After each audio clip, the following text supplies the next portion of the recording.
कॉम्पीहेल्प computer education में आपका स्वागत है। मैं हूं शैलजा।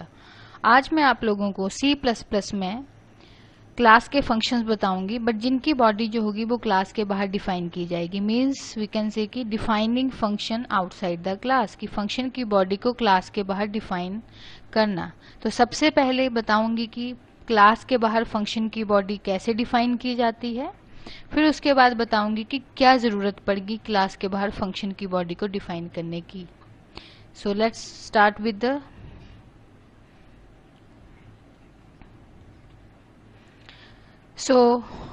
अब हमने यहाँ पे क्या किया है, ध्यान से देखें आप। मैंने कोड लिखा है, सबसे टॉप मोस्ट मैंने 2 हेडर फाइल्स लिखी हैं।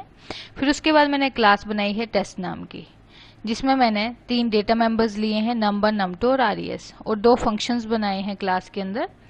एक का नाम इनपुट है और एक का नाम डिस्प्ले है। बट इन फंक्शंस की बॉडी मैंने क्लास के अंदर डिफाइन नहीं करी है, क्योंकि आज हम सीखेंगे कि फंक्शन की बॉडी क्लास के बाहर कैसे लिखी जाती है, राइट। सो क्लास के अंदर मैंने उनकी डिक्लेरेशन दे दी। क्लास आप यहाँ पे देखिए क्लोज हो चुकी है। इफ यू वांट तो कमेंट भी कर सकते हैं, एंड ऑफ क्लास। अब फंक्शन की बॉडी यहाँ पे है input function and display function.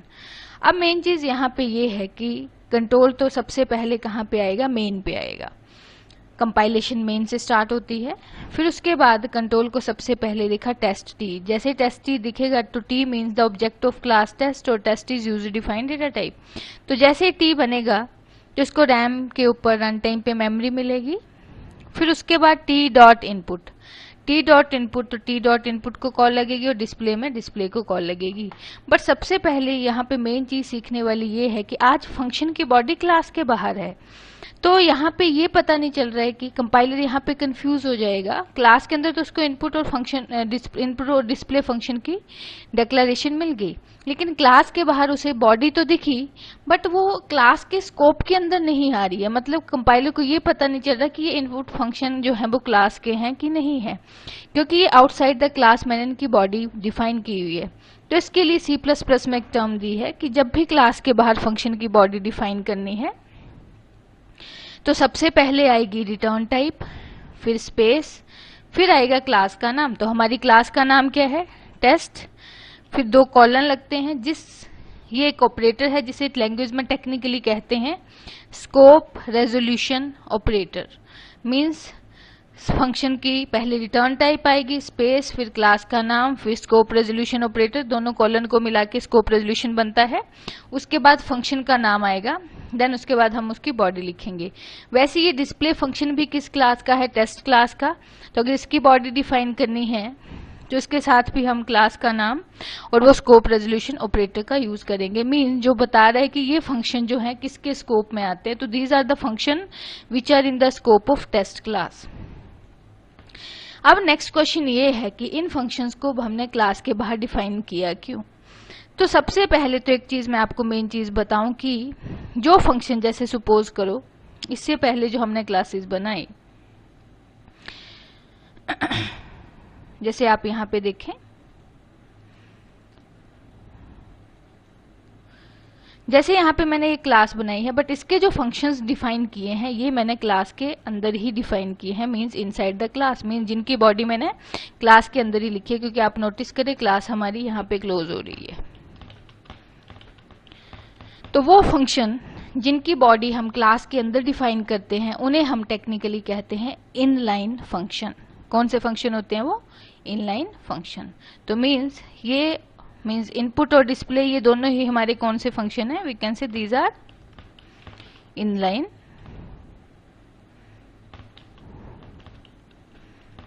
Function. Input function भी हमारा इनलाइन फंक्शन है और डिस्प्ले फंक्शन भी इनलाइन फंक्शन है। अब मेन यहाँ पे क्वेश्चन ये आता है कि फिर ये इनलाइन फंक्शन होते क्या हैं। तो सबसे पहले हम यहाँ पे देखते हैं। हमारे इनलाइन फंक्शन क्या है, जैसे यहाँ पे देखिए आप, मैंने लिखा है in order to get the best of both worlds C++ introduce the inline keyword by specifying that the function is inline the compiler will take the function you have written and basically replace the function call that would have been generated with the function itself.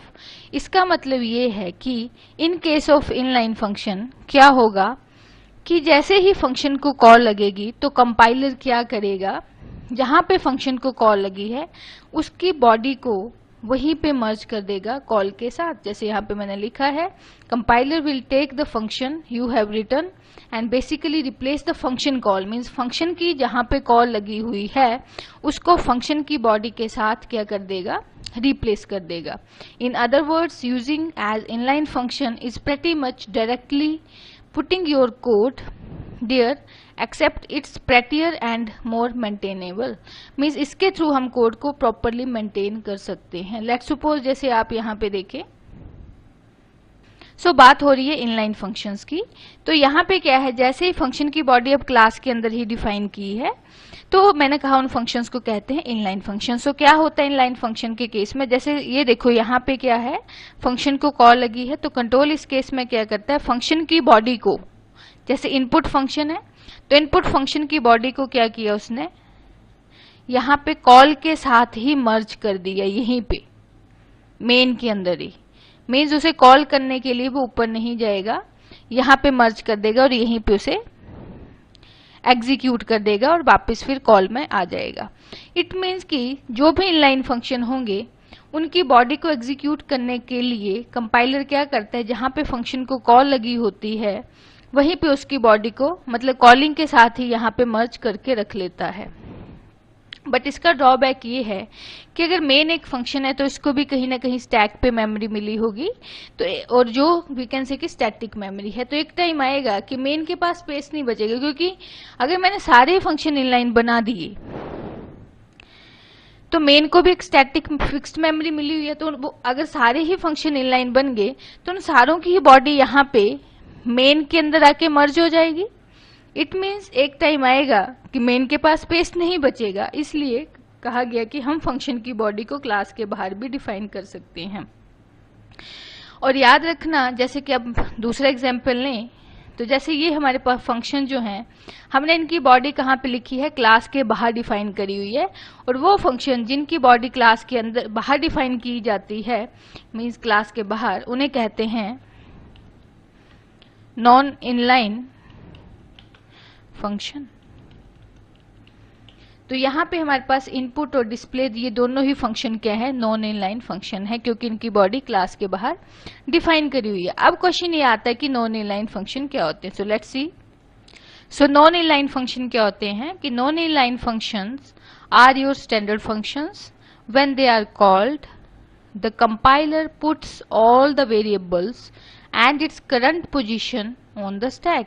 Means इस case में compiler क्या करता है, उन सारे variable function के अंदर जो भी वेरिएबल यूज हुए होंगे और जो भी फंक्शन की सारी बॉडी उसको स्टैक के top most, stack is a part of a memory, तो वहां पे टॉप मोस्ट एरिया पे रख देता है.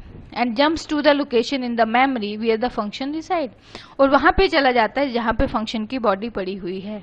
एग्जीक्यूट द इंस्ट्रक्शन, फिर उन इंस्ट्रक्शन को क्या करता है, एग्जीक्यूट करता है. And jumps back to where it was originally called. फिर उसके बाद उसी एरिया में चला जाता है जहां पे इसको कॉल लगी होती है. All that work takes a lot more time than if you had just not use function.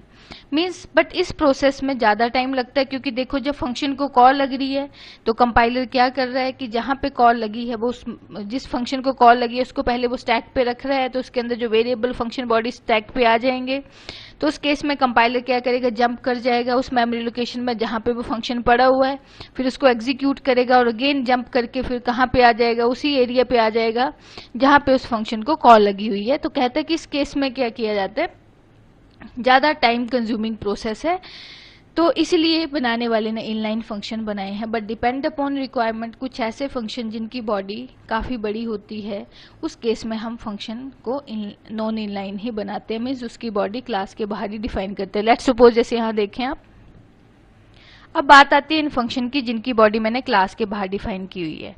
अब जब इसको कॉल लगेगी फंक्शन को, तो कंपाइलर क्या करेगा, ये जो फंक्शन है इनपुट, इसको कहां पे रखा होगा, उसने स्टैक मेमोरी में रखा होगा, तो कंपाइलर वहां पे जंप करके चला जाएगा एंड उसके बाद क्या करेगा, उस सारी बॉडी को वो एग्जीक्यूट करेगा, अगेन वो वापस कॉलिंग पे आएगा। अगली बार डिस्प्ले को कॉल लगेगी, अगेन डिस्प्ले फंक्शन अब स्टैक पे होगा, जिसको कॉल लगती है वो स्टैक पे चला जाता है, स्टैक मेमोरी में। तो अब इसको एग्जीक्यूट करेगा और अगेन एग्जीक्यूट करके फिर वापस कॉल में आ जाएगा। ऐसे ऐसे करके ही वो क्या होगा कि टाइम कंज्यूमिंग प्रोसेस है। अब यहाँ पे जिसे टेक्निकली कहते हैं कि कंपाइलर को ओवरहेड्स पड़ते हैं। ओवरहेड्स का मतलब कौन से ओवरहेड्स की, जब कंपाइलर यहाँ से जा रहा है फंक्शन की बॉडी को एग्जीक्यूट करने, तो जहां से जा रहा है उस लोकेशन का भी मेमोरी एड्रेस होगा और जहां पे जा रहा है उस लोकेशन का भी मेमोरी एड्रेस होगा। तो मीन्स जाना आना फिर उसका मेमोरी एड्रेस याद रखना, तो ये थोड़ी टाइम कंज्यूमिंग प्रोसेस है। बट फिर भी कई बार ऐसी सिचुएशन आती है, जैसे मैंने आपको कहा था कि अगर हम इनलाइन फंक्शन बनाएं तो उस केस में सारों की ही बॉडी यहाँ पे आके मर्ज हो जाती है कॉलिंग के साथ ही। तो मेन के पास अगर स्पेस ना बचे तो बाकी के फंक्शन एग्जीक्यूट नहीं हो पाएंगे, इसलिए हम फंक्शन की बॉडी को क्लास के बाहर डिफाइन करते हैं। बट इफ यू वांट कि अब ये जो फंक्शन है ये है नॉन इनलाइन, लेकिन अगर मुझे ये फंक्शन भी इनलाइन बनाना है तो हम क्या करेंगे इस केस में, क्लास के बाहर के फंक्शन को इनलाइन बनाने के लिए इससे पहले हम एक कीवर्ड लगा देंगे जिसका नाम है इनलाइन। अब ये फंक्शन भी क्या हो गया, इनलाइन बन गया। मीन्स अब इसकी बॉडी भी कॉलिंग के साथ ही मर्ज होगी। मीन्स अब जैसे ही कॉल लगी होगी तो अगेन ये यहाँ पे कॉलिंग की जगह पे रिप्लेस हो गया होगा और बॉडी एग्जीक्यूट करके फिर वो कॉल में आ गया होगा। मीन्स ये थे हमारे inline function and non inline function. So thanks for watching, good bye.